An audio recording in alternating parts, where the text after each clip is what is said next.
Penny. Maju. Salah. Tapi maju ini.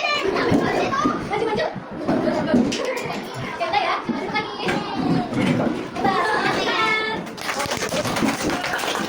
Kita hari ini mau belajar tentang ide pokok sama ide penting. Kenapa sih kita harus belajar tentang ide pokok sama ide penting? Supaya kita bisa memahami isi bacaan yang kita baca, ya. Jadi kita tahu tuh apa sih yang kita baca itu tentang apa. Pokoknya tentang matahari, berarti matahari itu fungsinya buat apa, manfaatnya apa, kayak gitu ya. Ide pokok itu berarti kalimat yang menjadi inti pembicaraan. Jadi kalau misalnya kita mau nyari ide pokok itu berarti kita nyari ide pokoknya itu berarti yang paling umum. Yang paling umum. Kalau ide pendukung, nah kalau ide pendukung ini berarti kalimat yang penjelas. Jadi kalimatnya itu yang ngejelasin si ide pokoknya itu apa tadi. Contohnya kalian lagi ngobrol tentang matahari. Matahari itu kenapa sih matahari itu bisa menyinari bumi? Kenapa sih matahari itu? Bagaimana sih matahari terbit? Warna matahari itu apa? Nah itu namanya ide pendukung. Berarti ide pokoknya itu si mataharinya tadi. Terus jenis-jenis ide pokok, nah ide pokok itu bisa ada di awal, di tengah, di akhir, bisa juga campur di awal sama di akhir. Kalau di awal paragraf itu namanya deduktif, ya benar. Kalau misalnya di akhir paragraf itu namanya induktif. Kalau campuran berarti di awal sama di akhir, ya. Kalau iteratif berarti ada di tengah-tengah paragraf. Berarti kalimat umumnya itu ada di tengah-tengah paragraf. Jadi cara nentuin ide pokok sama ide pendukung itu baca dulu tuh semuanya, si paragrafnya dibaca.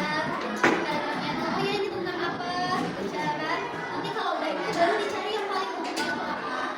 Terus kalau yang ide pendukung setelah dibaca kalimat penjelasnya tentang apa, biasanya tuh suka nanyain bagaimana proses itu terjadi. Kenapa sih bisa terjadi seperti ini biasanya, ya. Ibaratnya ada contoh. Nanti kita cari ide pokoknya bareng-bareng, ya. Contoh paragrafnya, dengerin ya. Contoh paragrafnya, matahari adalah sumber energi utama di bumi. Cahaya matahari membantu tumbuhan tumbuh. Kita juga bisa mengeringkan pakaian dengan sinar matahari. Ide pokoknya apa? Ada yang tahu? Ide pokoknya apa?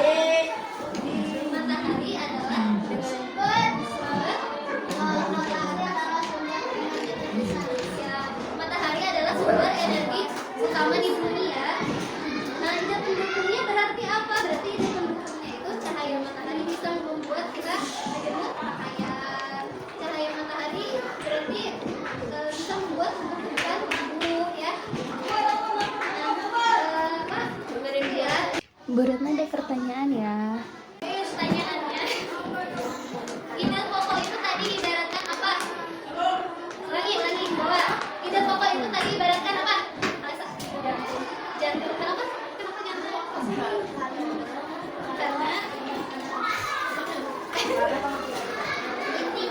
Karena gimana caranya kita mau nentuin ide pokok? Ayo, ngeliat awal atau akhir.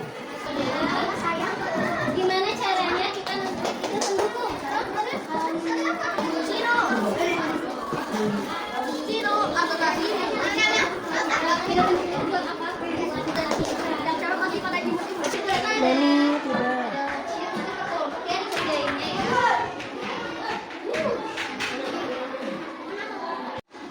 Anak-anak, tadi kan kita sudah belajar tentang ide pokok sama ide pendukung, ya.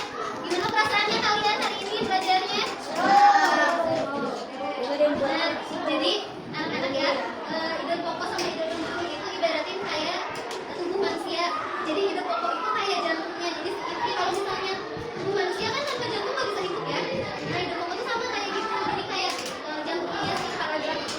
Terus ide pendukung itu ibaratin kayak kakinya. Nah, itu namanya ide pendukung buat jelasin